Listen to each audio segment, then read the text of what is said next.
Dunque, dopo i due record battuti nella giornata di ieri da Tobias Baldi e Andrea Tognato, abbiamo un terzo record battuto da Mattia Politi nella prova dei 100 d'orso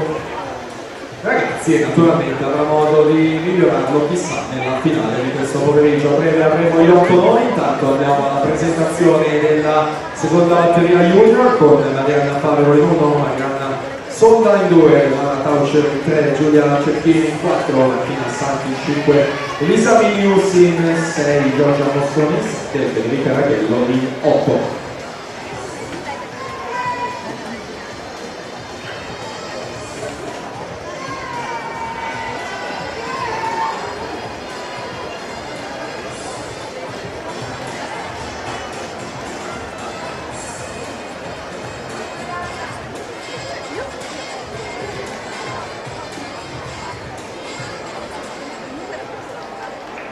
Uno 14-22, anche il tempo con cui si andava per arrivare alla vittoria di questa prima